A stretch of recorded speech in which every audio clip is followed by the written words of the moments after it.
I don't know what farm you crawled out of, but this is a Fortune 500 company. With respect, I'm just here for the meeting your office scheduled, sir.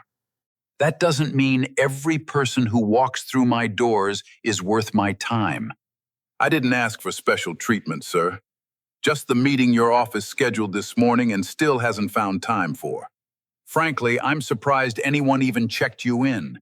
One look at you should have been enough to know you weren't worth my time. Garvey Williard smirked and crossed his arms while Emiliano Barsh tightened his grip on the folder but didn't flinch. What Williard didn't know was that the farmer he'd spent all morning humiliating controlled a $300 million supply contract his company couldn't survive without. Before continuing, comment where in the world you are watching from and make sure to subscribe because tomorrow's story is one you can't miss. The drive from Trenton took 3.5 hours. Emiliano Barsh didn't mind. He'd been making it for 30 years, down the same stretch of Georgia highway, past the same pine trees and red clay fields, into the city that never quite felt like it belonged to him. He knew every curve of that road, every mile marker. He could drive it in his sleep. He pulled his Ford F-250 into the parking lot outside Nutricor Foods headquarters at 9:52 in the morning. He cut the engine and sat for a moment, looking up at the building through the windshield. It was tall, all glass and steel, catching the morning sun like it was trying to blind you on purpose. A giant logo, Nutricor Foods, in clean silver letters, was mounted above the entrance like a crown. Emiliano had helped build that crown, grain by grain. He climbed out of the truck slowly, the way a man does when his knees have seen 68 years of hard work. He straightened his overalls, clean, pressed that morning before the sun came up, and tucked his flannel shirt smooth. He picked up his worn leather folder from the passenger seat. Inside it was his contract. 30 years old, soft at the edges, every page intact. He set his straw hat on his head and walked toward the entrance. The lobby hit him with a wave of cold air. It was enormous.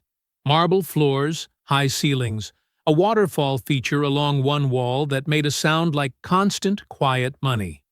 Men and women in expensive suits moved through it like they owned the place, because they did. Emiliano walked to the front desk. A young woman looked up at him with a polite, practiced smile. "Good morning," Emiliano said. "My name is Emiliano Barsh. I have a 10 o'clock appointment with Mr. Williard's office. Contract renewal meeting." The woman typed something, looked at her screen, typed again. "Of course, Mr. Barsh." Her smile didn't change. "Let me just call upstairs and let them know you're here. Go ahead and take a seat. Someone will be right down." "Thank you," Emiliano said. He settled into a leather sofa near the center of the lobby and set his folder on his knee. The seat was soft, too soft for a man used to wooden chairs and tractor seats. He sat up straight anyway. Around him, the lobby moved. A group of young executives crossed the floor laughing about something, badges swinging. A delivery man wheeled in boxes and was directed immediately to a side entrance. 2 women in heels walked past without looking up from their phones. Nobody looked at Emiliano. He didn't expect them to. He'd learned a long time ago that a black man in overalls in a place like this was either invisible or a problem. He intended to be neither. He intended to be exactly what he was. A man with an appointment, a contract, and 30 years of business that had made a lot of other people very comfortable. He opened his folder and reviewed the contract one more time. Not because he needed to. He knew every line of it by heart. He just liked the feeling of it in his hands. His father had negotiated the original terms back in 1994, sitting at their kitchen table in Trenton, Georgia, with nothing but a handshake, a prayer, and seed stock that had been in the Barsh family since before either man was born. Heritage grain. That's what Nutricor called it in their marketing. All-natural heritage blend. It was in 62%, of their product line. It was the reason their packaging said farm fresh, and their stock stayed healthy, and their CEO got to work in a building that caught the sun like a crown. That grain came from Emiliano's land, his soil, his seed, his hands. He closed the folder. The clock above the reception desk read 10:14. The receptionist glanced at him once, offered a small nod, and looked back at her screen. Emiliano nodded back. He folded his hands in his lap, straightened his hat, and waited. Across the lobby, a man in a sharp, dark suit appeared from a hallway and spoke quietly to the receptionist. She pointed in Emiliano's direction. The man glanced over. Just a flicker, the way you glance at something that doesn't concern you, and then walked the other way. The waterfall kept running. The clock ticked to 10:21. Emiliano sat still. He had learned patience, the same place he learned everything else, out in the fields, where the only thing you could control was whether you showed up and did the work. The rest was weather. The rest was waiting. He was good at waiting. He just didn't know yet how much waiting this day still had in store for him. The coffee was lukewarm by the time Calvin Spraggs brought it over. He didn't announce himself, didn't make a production of it. He just appeared at Emiliano's side with a plain white cup and set it on the side table without a word. Then he straightened up and looked at Emiliano the way one man looks at another when he understands exactly what's happening and is ashamed he can't do more about it. Emiliano looked back at him the same way. "Thank you," Emiliano said quietly. Calvin gave one small nod and walked back to his post. That was all, but it was enough. 10:47 a.m. The receptionist made another call upstairs. Emiliano watched her lips move, watched her nod. She hung up and glanced over at him with that same practiced smile. "They're just finishing up something," she said. "It won't be much longer." "No problem," Emiliano said. He took a sip of the lukewarm coffee and looked out through the lobby's glass walls at the Atlanta skyline. The city glittered out there, sharp and clean and indifferent. 11:30 a.m. A new group of men came through the lobby. 6 of them, maybe 7. They were loud in the way that confident men are loud, not shouting, just taking up space, their laughter bouncing off the marble like they owned the echo too. In the middle of the group was Garvey Williard. Emiliano recognized him from the company's annual report. 54 years old, silver-haired, square-jawed, the kind of man who looked like he'd been built specifically for the cover of a business magazine. He wore a navy suit that probably cost more than Emiliano's truck payment. He was saying something that made the men around him laugh again. A sharp, pleased sound. And he was moving through the lobby like a man who had never once been made to wait for anything. Then Garvey's eyes swept the lobby. They passed over Emiliano the way they passed over the waterfall and the reception desk and the potted plant by the elevator. A glance, a registration. Nothing. He looked right at Emiliano, at the overalls, the straw hat, the worn folder on his knee, and he kept walking without breaking his smile. Emiliano watched him go. He didn't move, didn't shift in his seat, didn't let anything show on his face. But something went quiet inside him. A cold, still quiet. The kind that didn't come from anger. It came from recognition. He saw me, Emiliano thought, and I was nothing. Across the lobby, a woman in a blazer sat with a laptop open on her knees, a small notebook beside it. She'd been there since about 11. Emiliano had noticed her the way he noticed most things, quietly, without staring. She wasn't on her phone. She was watching. Her eyes moved from Emiliano to the direction Garvey had gone, and then back. Her pen moved. That was Helena Van Griff. Emiliano didn't know her name yet, didn't know what she did.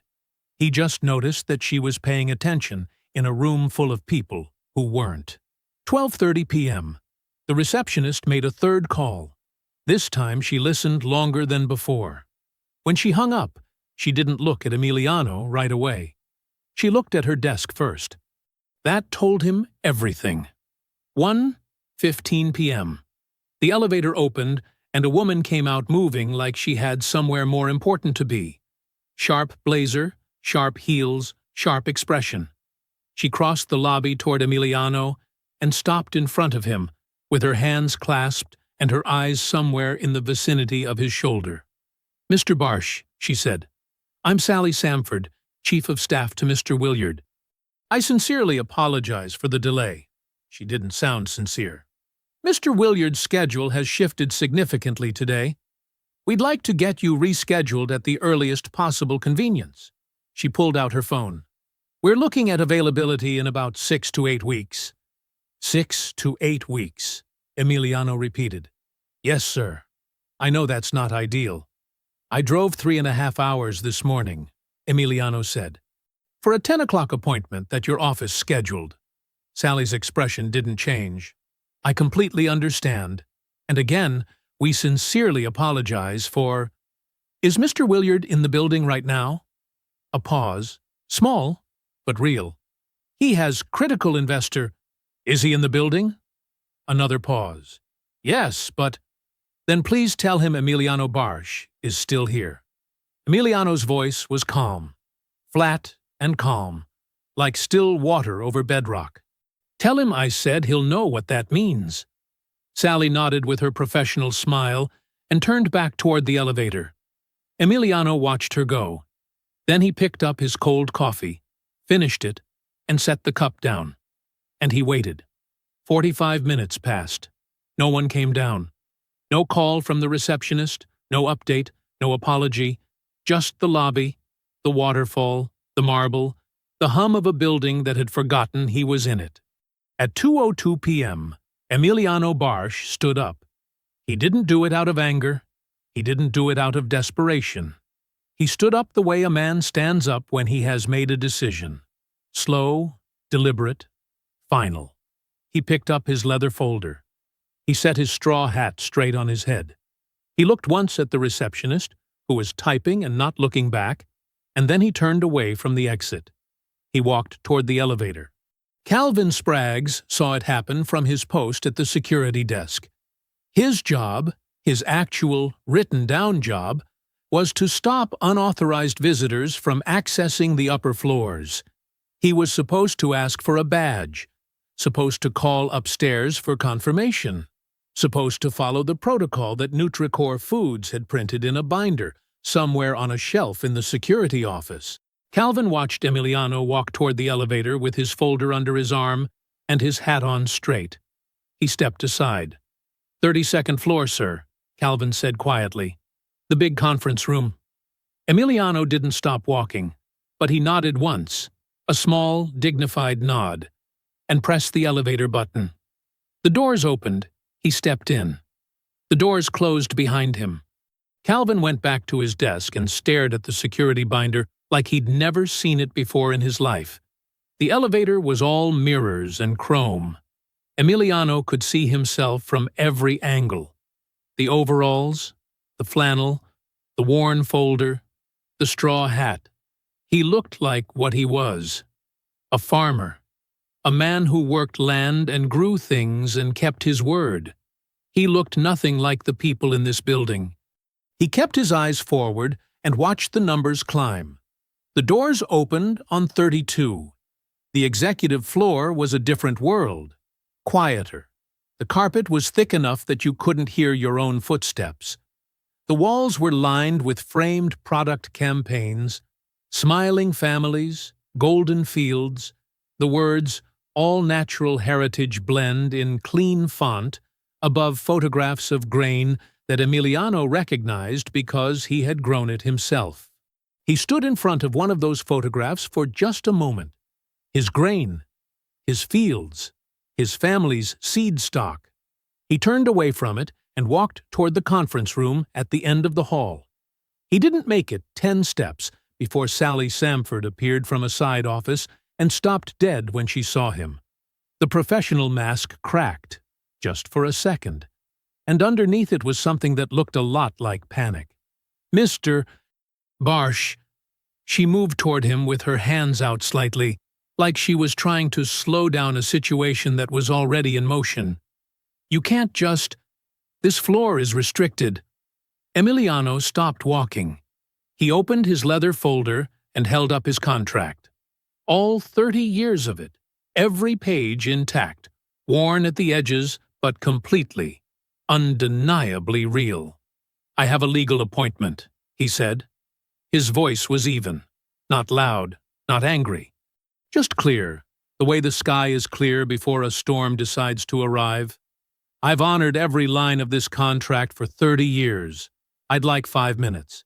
Sally opened her mouth. A door swung open down the hall. Dex Headland stepped out mid-sentence, talking back over his shoulder to someone in the room behind him. And then he turned, and he saw Emiliano standing in the hallway with his contract in his hand. And every word he'd been saying just stopped. He went pale. Not embarrassed. Pale. Pale like a man who has just understood the full weight of a mistake that he didn't make, but also did nothing to prevent. "Mr. Barsh." His voice came out low. "Careful." Like he was handling something that could break. Or explode. He wasn't sure which. "Hello, Dex," Emiliano said. They looked at each other for a moment. Dex had been VP of Supply Chain for 11 years. He had reviewed the Barsh contract every single renewal cycle. He knew the numbers better than anyone in the building. He knew exactly who was standing in that hallway. And he knew exactly what it meant that this man had been sitting in the lobby since 10 o'clock in the morning. Dex stepped back and held the conference room door open. "Come in," he said. "Please." Emiliano walked past him into the room. Dex shut the door and stood with his back against it. And through the glass wall he could already see Garvey Williard coming down the hallway. Long strides, sharp expression, wanting to know what the disturbance was on his floor. Garvey Williard opened the conference room door like he owned it, which he did. That was the thing about men like Garvey. They owned every room they walked into, or at least they moved like they did, which amounted to the same thing. He came in with his shoulders back, and his jaw set, and his eyes already scanning for whatever minor problem had pulled him away from his afternoon. His eyes landed on Emiliano. They stayed there for a moment, taking in the overalls, the flannel shirt, the straw hat, the worn leather folder sitting on the conference table. The hands, big, calloused, the hands of a man who had spent decades pulling something real out of the earth.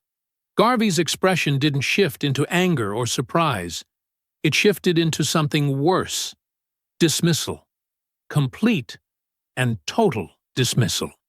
The kind that doesn't even bother to hide itself. "Who is this?" he asked. He said it to Dex, not to Emiliano. Like Emiliano was a piece of furniture that had shown up in the wrong room, and someone needed to explain how it got there. Dex straightened. "This is Emiliano Barsh," he said carefully, "of Barsh Heritage Farms." Garvey waited. The name meant nothing to him. "He had a 10 o'clock appointment," Dex continued. "Contract renewal meeting, scheduled by your office." He paused. "He's been in the lobby since then." Garvey glanced at his watch like the time was the interesting part of that sentence. "I don't handle vendor meetings personally, Dex. That's what procurement is." "Sir." Dex cut him off, quietly, but he cut him off. He opened his laptop, pulled up a report, and turned the screen around so it faced Garvey. It was the supply chain dependency report, the one that Dex looked at every quarter and felt a specific kind of anxiety about, the one that had a single line near the top, highlighted in red, that read, "Barsh Heritage Farms, primary supplier, Heritage Grain Blend, 30-year cumulative contract value, $298,400,000. Garvey leaned forward slightly. His eyes moved across the screen. Dex kept talking. His voice was flat and precise, like a man reading from a document he wished someone else had written. Barsh grain is in 62% of our product line. It's in all 4 of our top-selling SKUs. It is the single ingredient that makes our all-natural heritage branding legally defensible. His seed stock is proprietary. There is no qualified substitute currently in our supply chain. He paused. If we lose this contract, we are looking at a 90-day crisis minimum. Alternative sourcing would cost 40% more and would not meet our current brand certifications. The impact to our heritage product line alone is projected at $180 million annually. Our Q3 projections collapse. Our stock takes a hit we have not seen since 2009. The room was completely silent. Garvey stared at the screen. The numbers sat there in red. $298,400,000, quiet and immovable, the way the truth tends to be when it finally runs out of patience. Then he looked up. He looked at Emiliano. Really looked at him this time. The overalls, the straw hat, the calloused hands resting on the conference table, the worn leather folder. The man who had driven 3.5 hours that morning, checked in at the front desk before 10 o'clock, sat in that lobby for 4 hours without making a scene, without raising his voice, without doing anything except waiting with more dignity than anyone in this building deserved. Emiliano looked back at him. He didn't look angry. He didn't look triumphant. He looked like a man who had known this moment was coming since 11:45 in the morning, when Garvey had glanced at him through the lobby glass and kept walking without breaking his smile.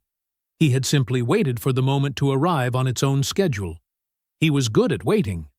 The silence stretched out between them, long enough to be uncomfortable, long enough for Garvey to feel the full weight of what was sitting in that red number on the screen.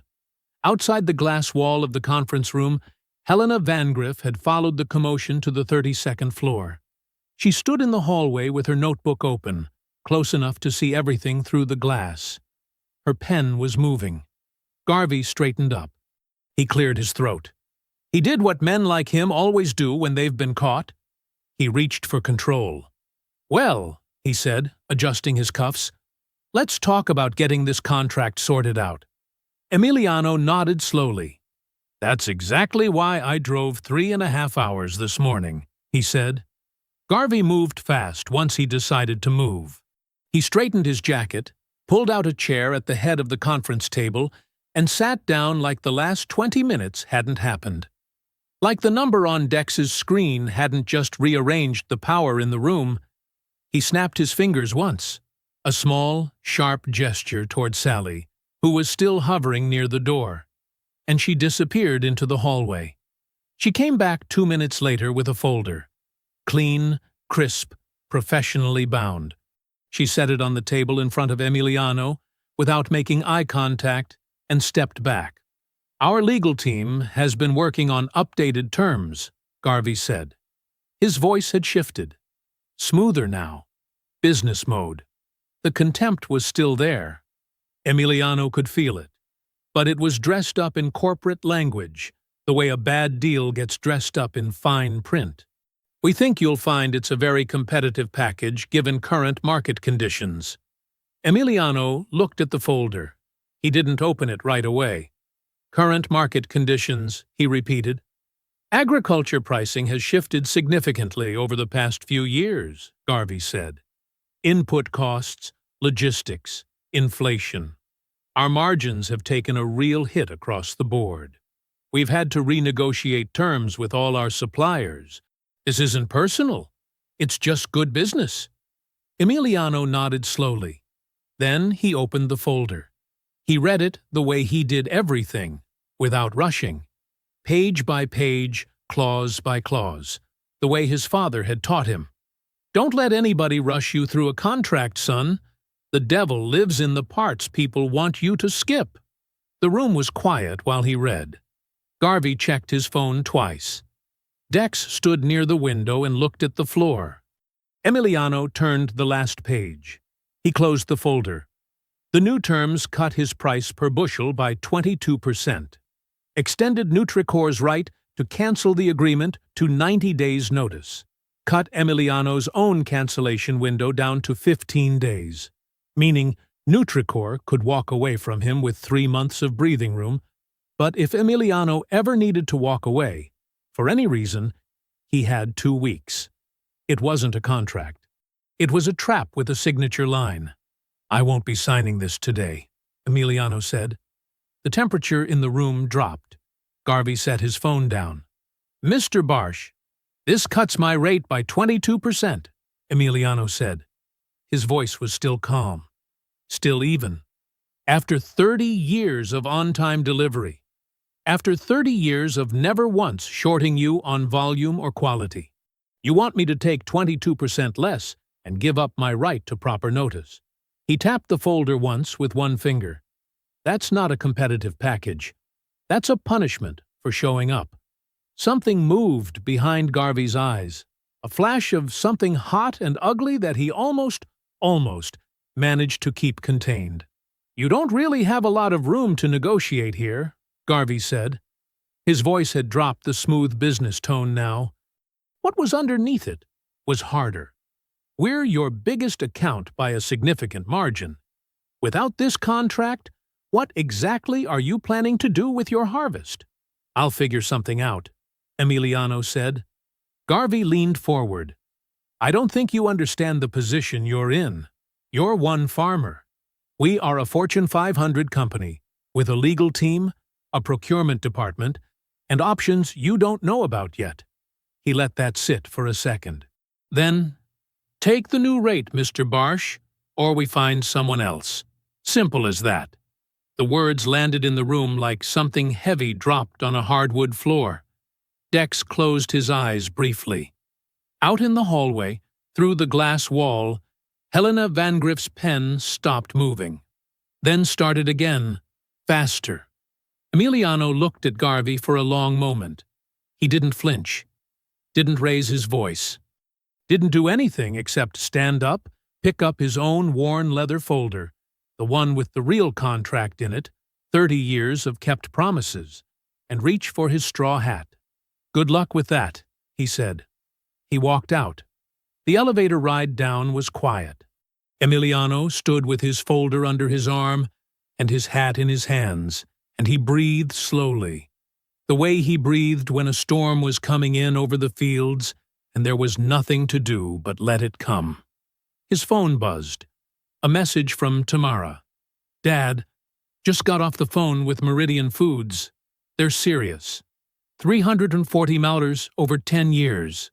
Your call." Emiliano read it once, then again. Then he typed back, "Set up the meeting." He rode the rest of the way down in silence, walked through the marble lobby, past the waterfall that sounded like constant quiet money, and out through the glass doors into the Atlanta afternoon. He drove 3.5 hours home to Trenton. He ate dinner. He went to bed. He slept without difficulty. 3 days passed. Emiliano rose before the sun each morning, walked his fields, checked the grain, and went about the work of running a farm that had been in his family for over 60 years. The stalks were healthy. The soil was doing what good soil does when you take care of it, giving back exactly what you put in. He did not call Nutricor. Nutricor did not call him.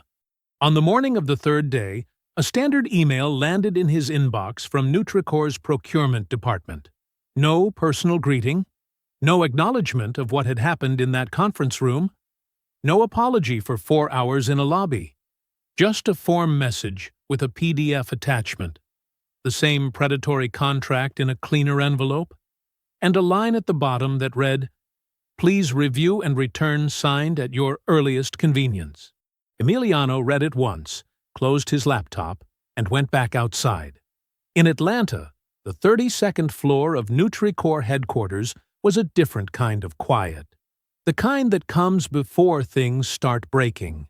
Garvey Williard sat in his corner office on the morning of day 3 and told Dex Headland, with the particular confidence of a man who had never genuinely been told no, that Emiliano Barsh would come around. "They always do," he said, spinning a pen between two fingers. "He's a farmer with one major account. He's not walking away from this. Give it a week." Dex nodded. He said nothing about the fact that Meridian Foods was one of 3 companies that had been quietly trying to get a meeting with Barsh Heritage Farms for the better part of 2 years. He said nothing about the fact that Emiliano's heritage grain certification was essentially irreplaceable. He said nothing because saying something would have required a kind of courage that Garvey had spent 11 years training out of him. He walked back to his office and stared at his supply chain report and felt sick. Meanwhile, Helena Van Griff was not being quiet at all. She had been back at her desk at Agri-Market Weekly since the day after the confrontation, working her sources like a woman with a deadline and a conscience. She obtained Nutricor's lobby sign-in log through a contact inside the procurement department. A young woman who had watched Emiliano sit in that lobby and hadn't been able to stop thinking about it since. The log showed Emiliano's arrival timestamp at 9:58 a.m. It showed Sally Samford's dismissal attempt logged at 2:07 p.m. 4 hours and 9 minutes. Then Helena pulled Garvey's public-facing executive calendar for that day. She cross-referenced every listed meeting against the timestamps. From 11 o'clock to 1 o'clock. Garvey's calendar showed a block marked simply, discretionary. Not a critical investor meeting. Not an emergency session. Discretionary. A word that means whatever the man who owns the calendar decides it means. He had not been unavailable. He had simply chosen not to come down. Helena also tracked down Calvin Spraggs, who agreed to give a sworn written statement. Calvin described in plain, careful language exactly what he had witnessed, including the moment at 11:45 a.m. when Garvey Williard had walked through the lobby with his investor group, looked directly at Emiliano Barsh sitting in the leather sofa with his folder on his knee and his straw hat in his hand, and kept walking without pausing for even 1 second. Calvin signed his name to every word of it. Helena published her first piece on a Thursday morning. She kept the names out of it, for now, but everything else was in there. The headline read, "Black Legacy Farmer Left, Waiting in Fortune 500 Lobby. While CEO wines and dines investors, is this how big food treats its most critical suppliers?" By noon, it had spread through every major agricultural industry newsletter and trade forum in the country. By evening, it had jumped beyond those circles entirely. Civil rights organizations began making calls. Social media lit up with people who recognized the story immediately. Not because it was unique, but because it wasn't. Nutricor's stock dipped 2% by market close. Garvey's PR team called it a blip. His communications director drafted a holding statement. Garvey reviewed it, approved it, and told his team the story would die in a week. He poured himself a drink and went home. Rupert Owen read Helena's article over breakfast on Friday morning at his home in Buckhead. He was 74 years old, and he had been in business long enough to know the difference between a story that dies and a story that grows. He set the paper down. He picked up his phone and called Garvey's office. Garvey was unavailable. Rupert called Dex instead. Dex answered on the first ring. His voice was steady. His hands were not. The cease and desist arrived on a Tuesday. It came in a large white envelope with Nutricor's legal department return address printed in the corner. Clean, official, the kind of envelope designed to make you feel small before you even open it. It was addressed to Barsh Heritage Farms.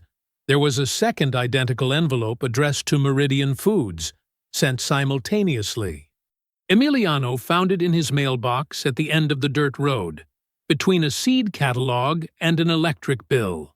He carried it back up to the house, sat down on the porch, and opened it. He read it slowly. All 6 pages. The letter claimed that a clause in the original 1994 contract, a first right of refusal amendment, required Emiliano to offer Nutricor the opportunity to match any competing supply agreement before he signed with another buyer. It claimed that Emiliano's ongoing discussions with Meridian Foods constituted a direct violation of this clause. It demanded that all negotiations with Meridian cease immediately. It carried the signature of a senior partner at one of Atlanta's largest corporate law firms, and it was written in the kind of dense, aggressive legal language designed to make a man feel like the walls were already closing in. Emiliano read it twice. Then he went inside and called Tamara. She picked up on the second ring. "Hey, Dad. Everything okay? I need you to look at something," he said. "I'm going to take a picture and send it to you right now." He heard her shift, the sound of her moving from wherever she was to somewhere she could focus. "Okay, send it." He photographed all 6 pages and sent them.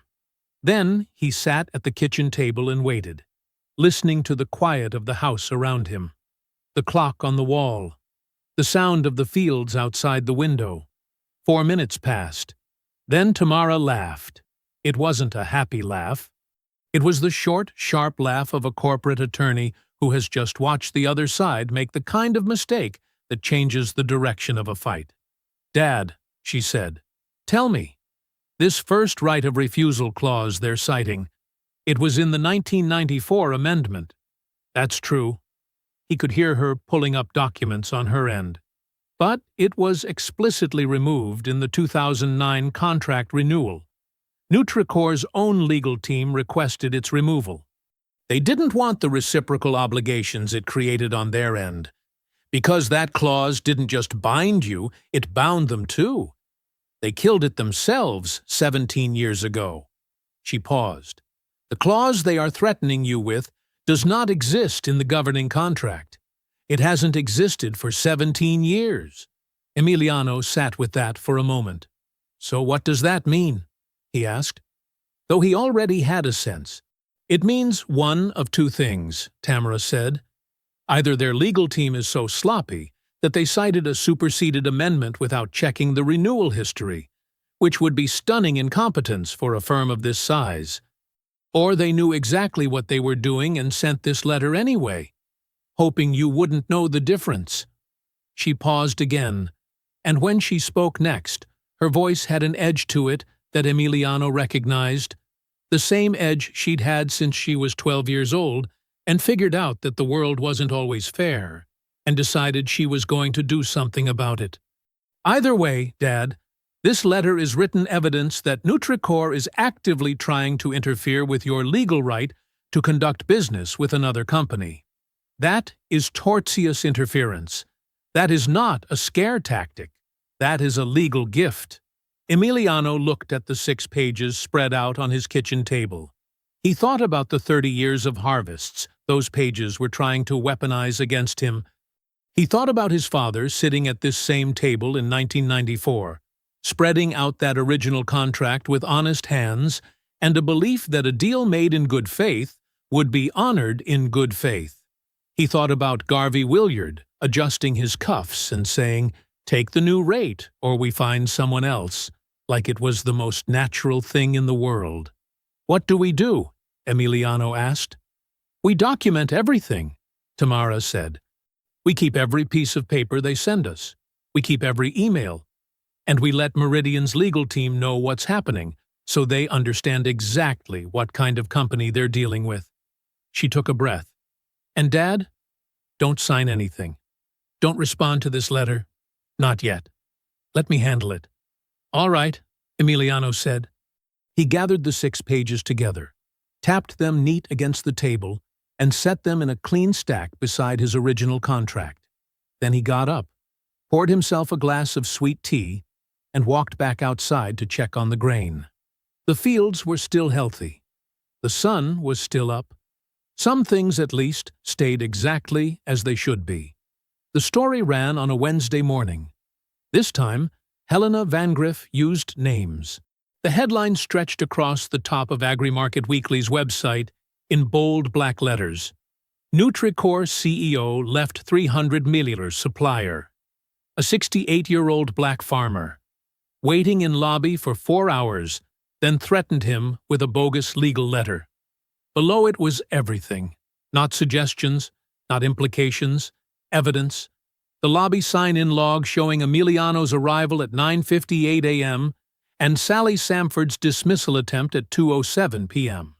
Garvey Williard's public calendar showing a discretionary, unscheduled window from 11 to 1. Proof that he had not been in a critical meeting while Emiliano sat downstairs. Calvin Sprague's sworn written statement, quoted directly, describing in plain language the moment Garvey had looked at Emiliano through the lobby glass at 11:45 a.m. and kept walking without a second glance. And then the photograph. A still image pulled from the lobby security camera, obtained by Helena through her source in procurement, showing Garvey mid-laugh with his investor group, and visible in the background, seated on the leather sofa with his folder on his knee and his straw hat in his hand, Emiliano Barsh. The image was not dramatic. That was what made it devastating. It was just a man sitting and waiting, while another man laughed and walked past him. It was the most ordinary kind of injustice, the kind that happens every single day in lobbies and boardrooms and waiting rooms all across the country. The kind that most people never see because there is no photograph. This time, there was a photograph. By 9 o'clock that morning, the article had been shared 10,000 times. By noon, it had crossed out of agricultural industry circles entirely and was running on general news feeds, business blogs, and social media platforms where people who had never heard of Agri-Market Weekly were reading every word and feeling something hot and familiar rising in their chests. 3 major civil rights organizations issued public statements before the end of the business day. 2 of them called for a formal investigation into Nutricor's supplier practices. One of them named Garvey Williard directly. The comments sections were not polite. Nutricor's communications director earned her salary that afternoon. By 3 o'clock, the company released an official statement describing the article as a significant mischaracterization of routine scheduling challenges and assuring the public that Nutricor had the highest respect for all supplier partners and was committed to reaching an equitable and mutually beneficial resolution. The statement was careful and bloodless and said absolutely nothing. Wall Street read the statement and partially steadied. Nutricor's stock, which had dropped 4% in 2 days, clawed back 1.5 points by closing bell. Garvey told his team the worst was over. He said it with conviction. He even believed it a little. In his corner office on the 32nd floor, with the Atlanta skyline behind him and a fresh coffee on his desk, Garvey Williard looked at the stock recovery number and decided that the story had reached its peak and would now begin to fade. Stories always faded. People had short attention spans and long to-do lists, and in 2 weeks, something else would be outrageous, and Nutricor would go back to being a company that sold grain-based food products in attractive packaging. He approved a second statement for the following morning, slightly warmer in tone, and went home feeling like a man who had navigated something difficult and come out the other side. He did not know about the audio recording. He did not know that Sally Samford had been quietly building a file for 9 days. He did not know that in Trenton, Georgia, Tamara Barsh Wires was sitting at her father's kitchen table with a laptop open and a legal pad covered in notes, working through Nutricor's TRO, filing line by line, looking for the thing she suspected was there. And he did not know that 70 miles away in Buckhead, Rupert Owen had read Helena's full article 3 times, had looked at the lobby photograph for a long time, had read Calvin Sprague's sworn statement, word by word, had set the paper down on his desk beside his cold morning coffee, and sat in his study with the particular stillness of a man who built something over 50 years and is beginning to understand that someone else has been slowly burning it down. Rupert picked up his phone. He looked at it for a moment. Then he set it back down. He wasn't ready to make the call yet. But the call was coming. Some things, once seen, cannot be unseen. And Rupert Owen had seen enough. The restraining order arrived on a Thursday. Not in Emiliano's mailbox this time. It came through Tamara's legal email at 4:47 in the afternoon. A formal court filing, stamped and signed, issued by a Georgia civil court judge. Nutricor's legal team had moved fast, and they had moved quietly. And by the time Tamara saw it, the order was already in effect. She read it standing at her kitchen counter in Atlanta, still in her work clothes, her car keys on the counter beside her untouched. The filing claimed that Emiliano's ongoing negotiations with Meridian Foods constituted a potential breach of the first right of refusal clause, the same clause that didn't exist in the governing contract, the same clause that had been removed in 2009 at Nutricor's own request. It asked the court to prohibit Emiliano from entering any competing supply agreement while the dispute was adjudicated. It was dressed up in careful legal language that made a dead clause sound alive and a legitimate business negotiation sound like a crime. The judge had granted it within 48 hours. Tamara called Meridian's legal team before she called her father. Meridian's response was exactly what she feared. They were interested in Emiliano. They believed in the deal. But they were a publicly traded company with shareholders and a board of their own, and absorbing an active litigation risk on a supply agreement that wasn't even signed yet was not something they were prepared to do. They were pausing negotiations immediately until the legal situation was resolved. Then Tamara called her father. Emiliano listened without interrupting. He had that quality, the ability to absorb difficult news without letting it knock him off his feet right away. He took it in the way he took bad weather. He let it land, assessed the damage, and then figured out what came next. When Tamara finished, there was a pause on the line. "So, Meridian's out," he said. "For now," Tamara said. "It's temporary, Dad. This order has problems, serious problems. I'm filing an emergency motion to vacate first thing tomorrow morning. The conflict of interest I found in their filing is real, and it is significant. And if the motion doesn't work?" She hesitated, just for a second. "Then we go to the appellate court." Emiliano did the math without saying it out loud. His current contract expired in 47 days. His grain was in the ground and nearly ready for harvest. Commercial grain storage at his volume was expensive and time-limited. If he had no buyer when the harvest came in, he couldn't hold it indefinitely. The crop would deteriorate. 47 years of his family's work, his grandfather's soil, his father's seed stock, his own 3 decades of perfecting the yield, rotting in storage, while lawyers argued over a clause that didn't legally exist. That evening, Tamara drove down from Atlanta. She didn't call ahead. She just came.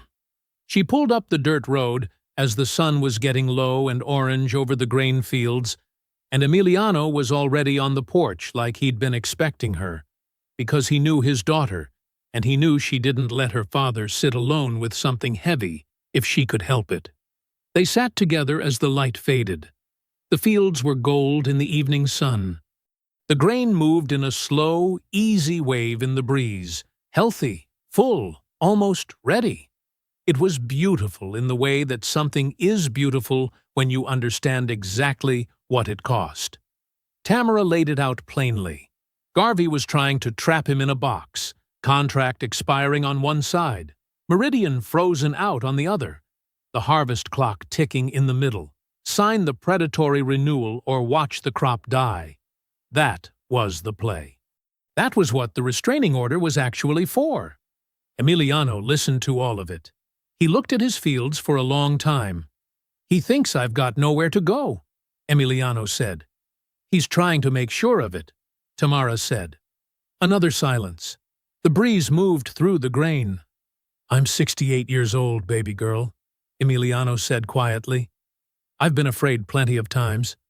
It never stopped the sun from coming up.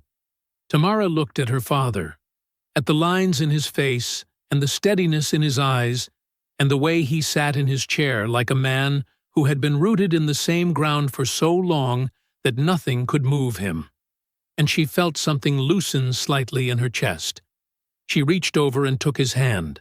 They sat together as the last of the light left the sky. Neither of them spoke again for a long time, and the grain moved in the dark like it was breathing.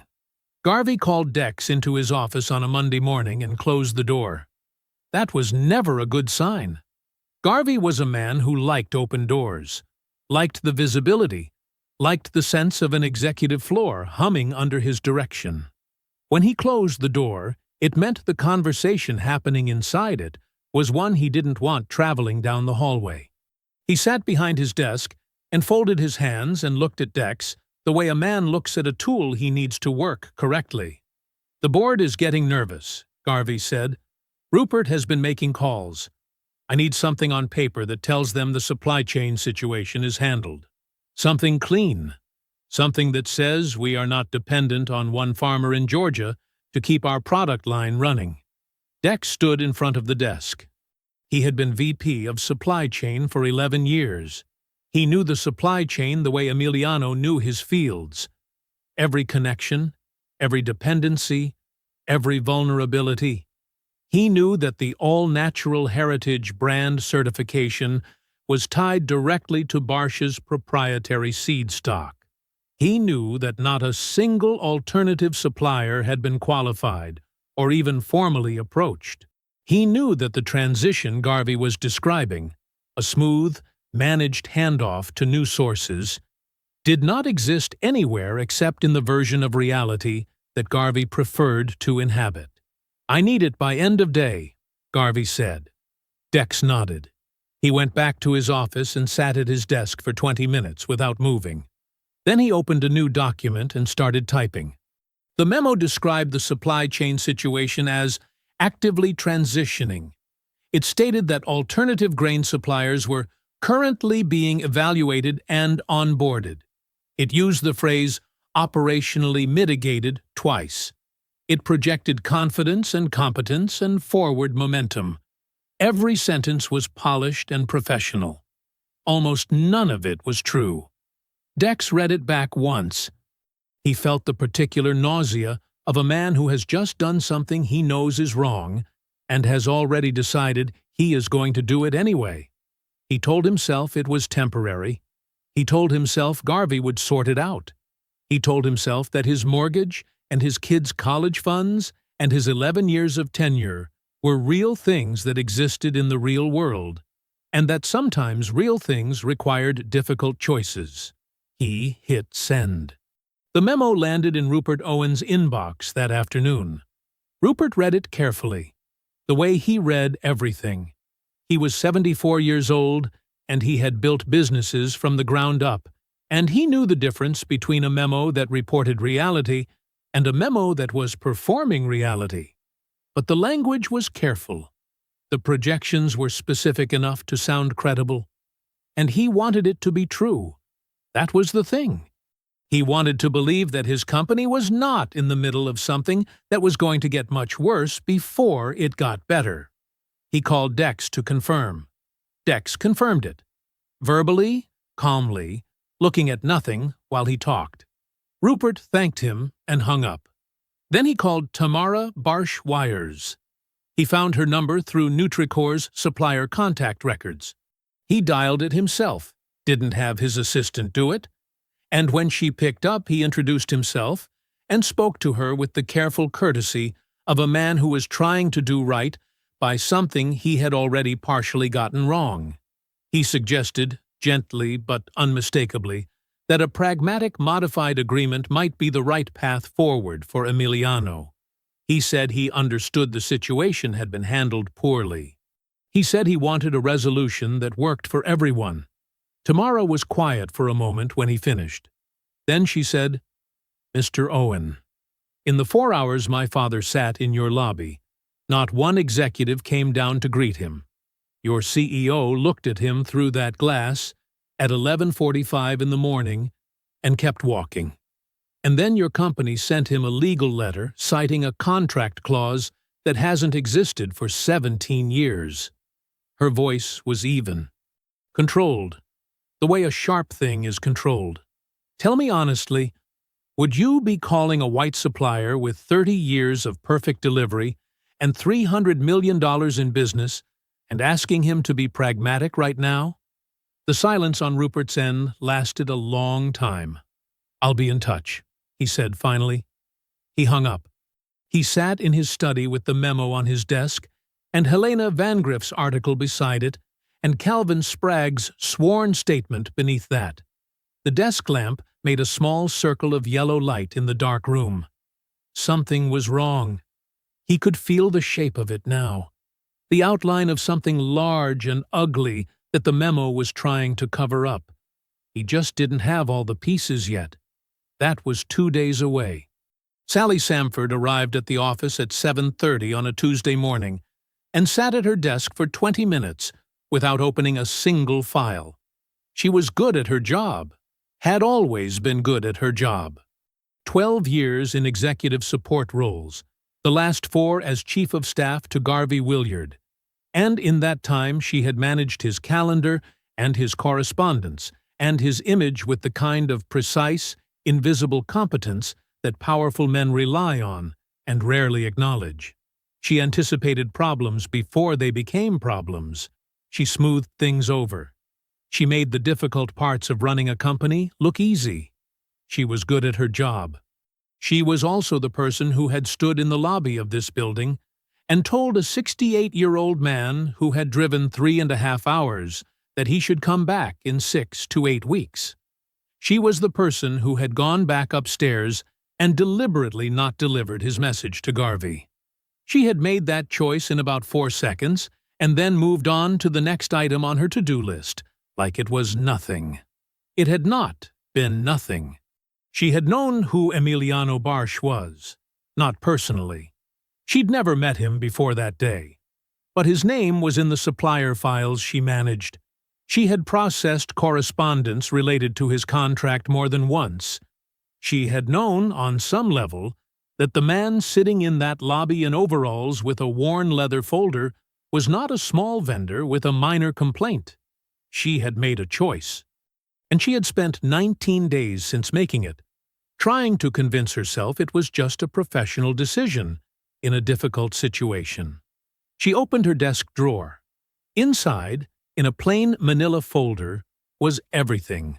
She had started the file 3 days after the lobby incident, quietly, on her own time, without telling anyone. The timestamps of Emiliano's check-in and her dismissal attempt. Printed copies of the internal emails she had fielded that morning. The ones from upstairs telling her to manage the lobby situation without escalating to Garvey. Her own written account of the conference room confrontation, drafted from memory that same evening while it was still sharp. And at the bottom of the folder, on her personal phone, an audio recording she had captured without planning to. Her phone had been on the table during the conference room confrontation, recording a voice memo for an unrelated meeting note she'd intended to take, and Garvey's voice was on it, clear and unmistakable. "You're a farmer. We're a Fortune 500 company. Take the new rate, or we find someone else." She had listened to it once the night she discovered it. Then she had locked her phone and not listened to it again. Until this morning. She played it one more time, sitting at her desk at 7:49 a.m., with the office still mostly empty around her. Then she opened a secure personal email account she had set up from her home laptop the week before. Not her work email, not anything that ran through Nutricor's servers, and she attached every document in the folder. The timestamps, the internal emails, her written account, a typed summary of everything she had witnessed and everything she had chosen not to do. She typed Tamara Barshwire's name in the address line. She had found Tamara's professional contact through a legal directory 2 days ago and had been staring at it ever since. She hit send before she could change her mind. Then she opened her desk drawer one more time, took out her NutriCore Access badge, and set it on top of her keyboard. She wrote a one-line resignation letter on a plain piece of paper. No explanation, no 2 weeks' notice, no requests, and left it beside the badge. She picked up her personal belongings, which she had already packed into a small tote bag at home that morning before she left, and she walked to the elevator.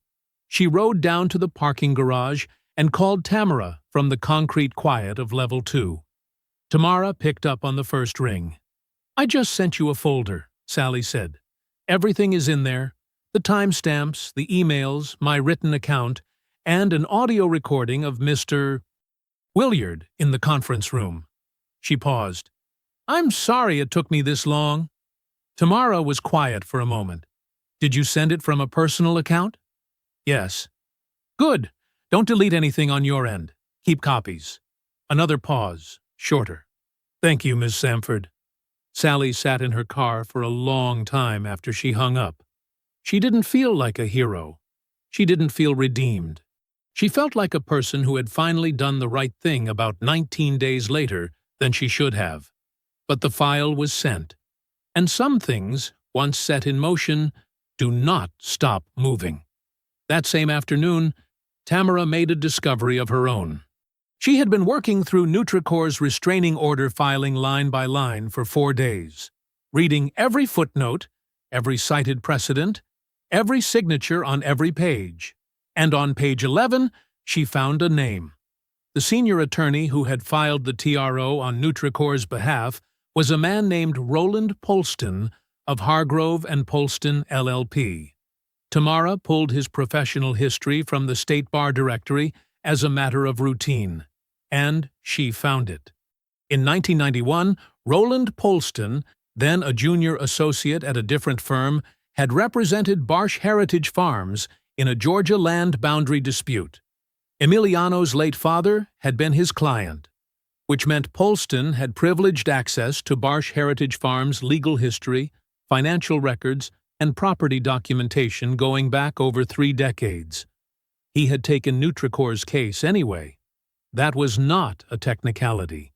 That was a disqualifying conflict of interest, and it meant that every filing Polston had submitted on NutriCore's behalf, including the restraining order that was currently freezing Emiliano's negotiations with Meridian, was legally compromised. Tamara picked up the phone and called the appellate court. Then she called her father. "Dad," she said, "it's about to move."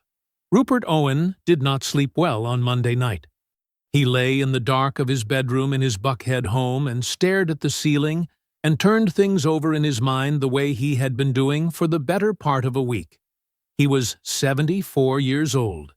He had started his first business at 26 with borrowed money and a handshake deal, and he had built it, sold it, and built something else.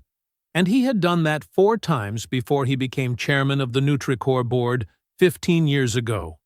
He had seen companies make mistakes. He had seen executives get arrogant. He had seen short-term thinking destroy long-term value more times than he could count. He had never seen anything quite like this. He got up at 5:30, dressed without waking his wife, and drove himself to the office. No driver. No assistant call ahead. He parked in his reserved chairman's space in the underground garage at 6:47 a.m. and rode the elevator to the 32nd floor alone. The executive floor was empty at that hour. The overhead lights were on their motion sensors and clicked on in sections as he walked, a trail of light following him down the hallway like the building itself was paying attention. He passed Sally Samford's desk. It was clean. Badge on the keyboard.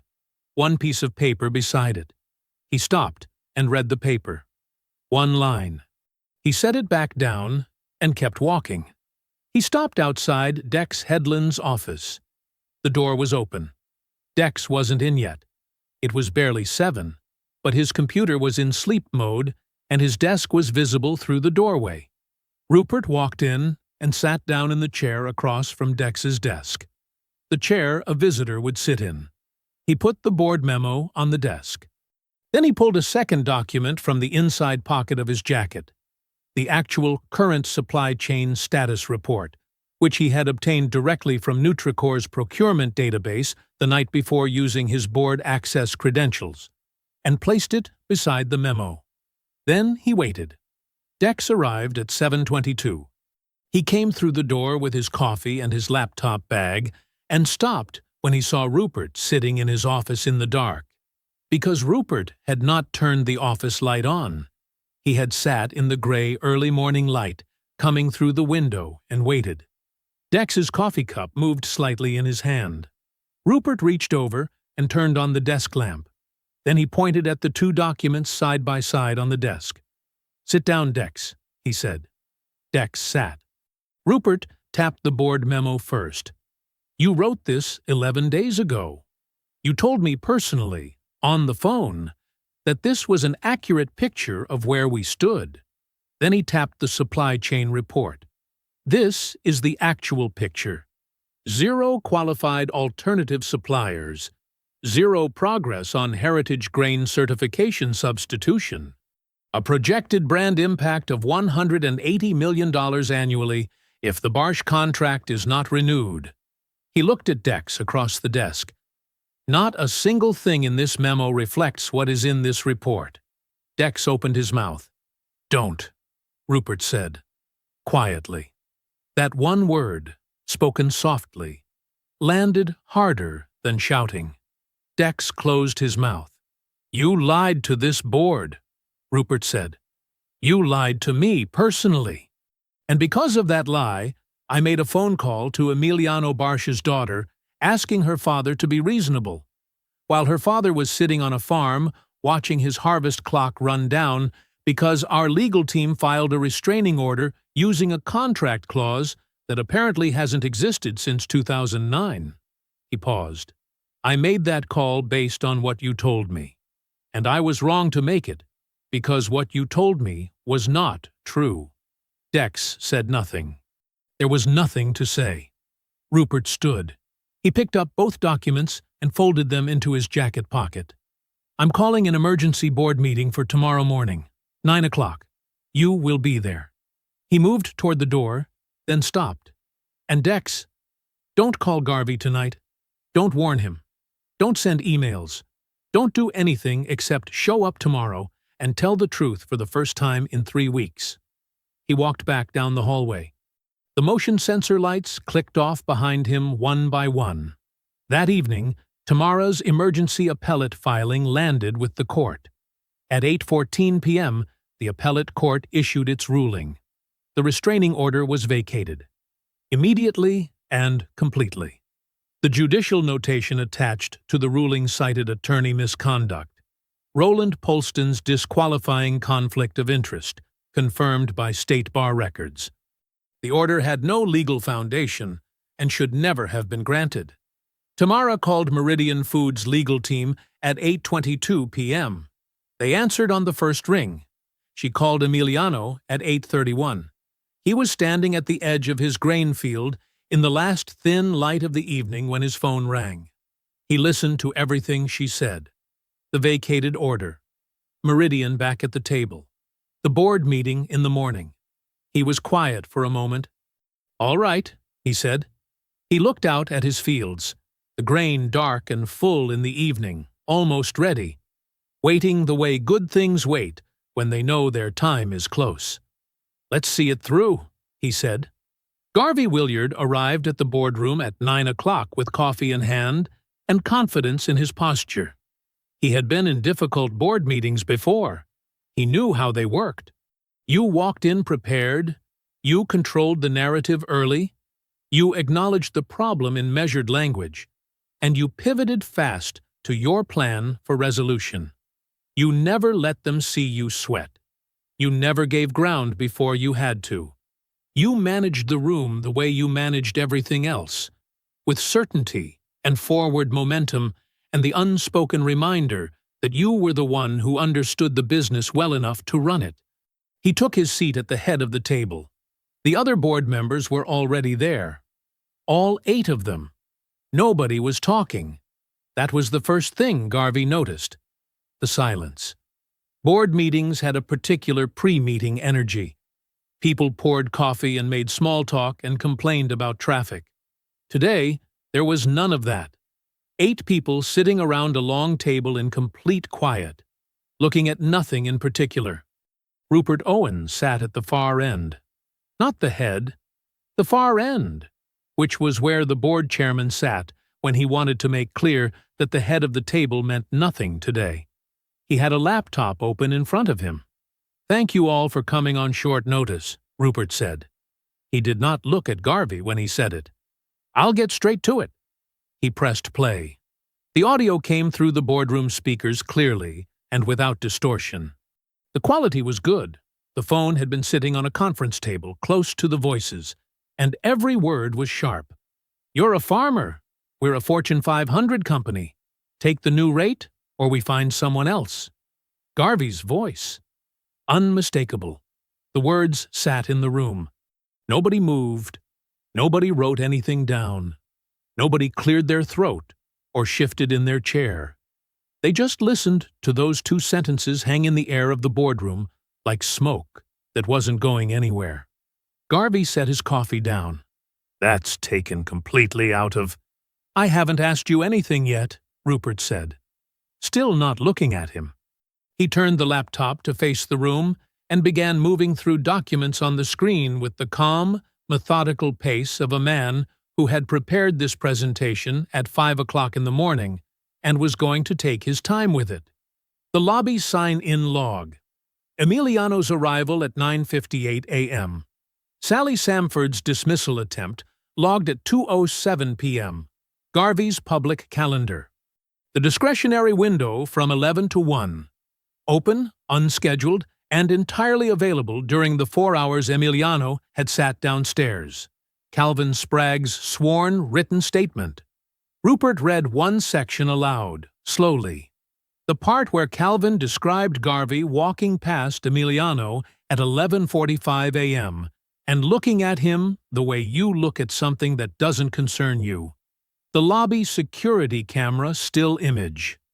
Garvey mid-laugh with his investor group. Emiliano visible in the background, sitting upright on the leather sofa, with his folder on his knee and his straw hat in his hand. The cease and desist letter. Rupert had the 2009 renewal document open beside it on the screen. The section showing the explicit removal of the first right of refusal clause highlighted in yellow. He said nothing about it. He just let the board look at both documents side by side. Dex Headland's board memo. Beside it, the actual supply chain status report. Also side by side. Also in silence. The appellate court's vacated restraining order with the judicial notation about Roland Polston's conflict of interest printed at the bottom. Rupert closed the laptop. The boardroom was so quiet that the air conditioning was the loudest thing in it. Garvey had tried to interject twice more during the presentation. Both times Rupert had continued speaking without acknowledging him, and both times the board had continued looking at the screen without turning toward Garvey. And after the second time, Garvey had stopped trying. Now Rupert looked at him directly for the first time since the meeting began. "Does anyone here believe this man should still be the face of this company?" he said. He addressed it to the room, but he was looking at Garvey. The silence lasted a long time. Long enough for Garvey to look around the table once, a quick scan, the involuntary movement of a man looking for an ally, and find nothing. No eye contact offered, no slight nod of support, nothing. Not even from Dex, who was sitting at the far corner of the table looking at his hands. The vote was 8-1. Garvey voted for himself. He was placed on immediate administrative leave, pending formal termination, before the coffee in his cup had gone cold. Dex Headland was terminated for cause before the meeting ended. His false memo was entered into the official termination record by name. Garvey sat at the head of the table while the board members gathered their things and filed out. He sat very still. His coffee was in front of him, and his hands were flat on the table. And he was looking at the middle distance with the expression of a man who has just discovered that certainty is not the same thing as being right. Rupert was the last one to leave. He stopped at the door and looked back at Garvey once, not with satisfaction, not with anger, just with the long, tired look of a man who has seen this kind of thing before and is exhausted by the fact that it keeps happening. Then he walked out and pulled the door quietly shut behind him. The press release went out at noon. It was 4 sentences long. It announced that Garvey Williard had stepped down from his position as CEO of Nutricor Foods, effective immediately, described the departure as a mutual decision reached following a period of reflection, thanked him for his years of service, and stated that the board of directors would be conducting a search for new leadership. It was the kind of statement that said everything and nothing at the same time. Carefully worded, legally reviewed, designed to be as smooth and frictionless as possible. Helena Van Griff published the real version at 12:23 p.m. She had a source on the board. She had known the meeting was happening. She had the vote count, 8-1, and she had the audio recording, which Tamara had authorized her to publish in full. And she had a detailed account of every document Rupert had presented in that boardroom. Her headline read, Nutricor Board Osts, CEO 8-1, after audio recording surfaces of him telling Black Farmer, "You're a farmer, we're a Fortune 500 company." By 1 o'clock, the story was everywhere. Nutricor's stock, which had been trading down all morning on rumors of boardroom turbulence, jumped 6% within 40 minutes of Helena's story publishing. Markets had read the situation correctly. The supplier crisis could now be resolved, the liability was being addressed, and the company had demonstrated it was capable of holding its own leadership accountable. Investors like accountability. It means the adults are in charge. Garvey's corporate attorney called Tamara at 2 o'clock with a non-disclosure proposal, a number with several zeros, confidentiality requirements, a mutual release of all claims. The attorney's voice was smooth and professional and gave no indication of the urgency underneath it. Tamara listened to the full proposal without interrupting. Then she said, "No." The attorney began to explain the benefits of a negotiated resolution. "I heard you," Tamara said. "The answer is no. My father has nothing to be silent about. Neither do I." She hung up.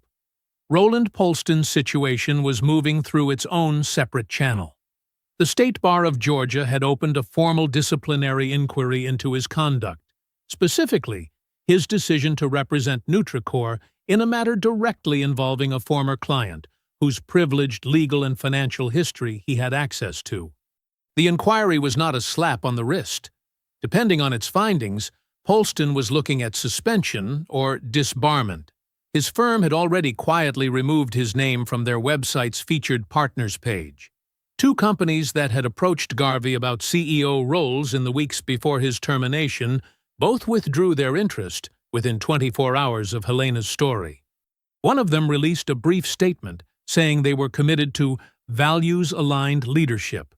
The other said nothing publicly and just stopped returning his calls. Garvey retreated to his townhouse in Buckhead. His LinkedIn profile went quiet. On Thursday morning, 2 days after the board meeting, Rupert Owen got into his car alone. No driver, no assistant, no phone calls scheduled. He typed Trenton, Georgia into his navigation system and pulled out of his garage and drove south on the interstate as the morning was still gray and cool, the kind of early morning that belongs to people who have somewhere real to be. It took him 3.5 hours. He had made the same drive that Emiliano made, in reverse, and somewhere around the 2-hour mark, on a stretch of Georgia highway lined with pine trees and red clay fields, He thought about that. About a 68-year-old man making this drive at 6 in the morning, arriving before 10, sitting in a marble lobby with his worn leather folder, waiting with more dignity than anyone in that building had deserved. He pulled onto the dirt road that led to Barsh Heritage Farms just before 10 o'clock. He parked where the road widened slightly and got out of the car. The farm was quiet in the morning, the particular, productive quiet of land that is being well taken care of. The grain fields stretched out on both sides, full and golden, almost ready. The farmhouse sat at the end of the path, white-painted, solid, the kind of house that has been repaired and maintained and loved over many decades rather than built to impress anyone. Rupert walked the dirt path to the front door and knocked. Emiliano answered. He stood in the doorway in his overalls and looked at Rupert for a long moment, long enough that another man might have been uncomfortable. Rupert stood still and let himself be looked at. He figured he had earned that much discomfort, and considerably more besides. Then Emiliano stepped aside. "Come in," he said. The kitchen was warm and smelled like coffee. A clock ticked on the wall. On the wall above the table hung photographs, 3 generations of Barsh men and women standing in front of these same fields, in different seasons, in different decades, connected by the same soil and the same work, and the same refusal to be moved by anything the world threw at them. Rupert sat down at the table. He looked at the photographs for a moment. Then he looked at Emiliano. "I owe you an apology," he said. "Not just for last month. For 30 years of taking this for granted." Emiliano set a cup of coffee in front of him without being asked. He pulled out the chair across the table and sat down. "I'm not in the business of grudges, Rupert," he said, "but I am in the business of fair." Rupert wrapped both hands around the coffee cup. Outside the kitchen window, the grain fields caught the morning light and held it. Rupert reached into the inside pocket of his jacket and pulled out a document. Not the predatory renewal that Garvey had drafted. Not the version with the 22% rate cut and the 15-day cancellation window and all that careful language designed to make a trap look like a contract. This was something different, thicker, cleaner, carrying the official Nutricor board seal at the top and Rupert's personal signature at the bottom of every page. He slid it across the kitchen table to Emiliano. Emiliano looked at it for a moment before he touched it. Then he picked it up and began to read. He read the way he always read. Every line, every clause, every number, without rushing. The kitchen was quiet around him. The clock ticked. Rupert drank his coffee and said nothing, and waited, because he understood by now that this was a man who would not be hurried through anything important, and that this document, this moment, this table, was about as important as things got. The new terms were on the first page. A 15-year supply agreement, a rate 31% above the previous contract. Not below, above. A guaranteed minimum annual purchase volume written in hard numbers, protecting Emiliano from the kind of market fluctuation that had always been the quiet vulnerability of a farmer with one major account. A travel stipend, itemized and specific, for every scheduled executive meeting that required Emiliano to travel to Atlanta or anywhere else.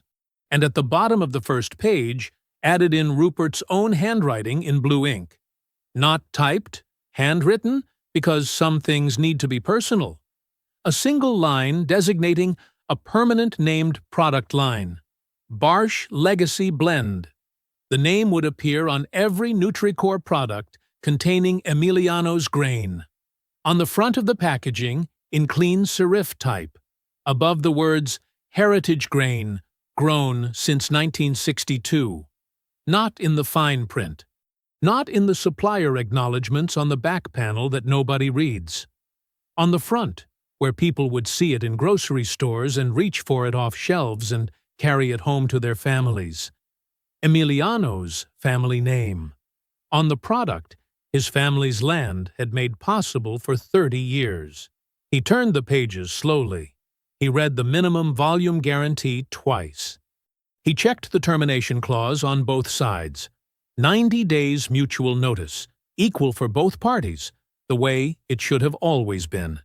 He read the brand designation language carefully, making sure it was binding and not just decorative. He closed the document. He sat with it in front of him on the table for a moment. Then he looked up at the wall above the kitchen table, at the photographs his family had taken over 60 years.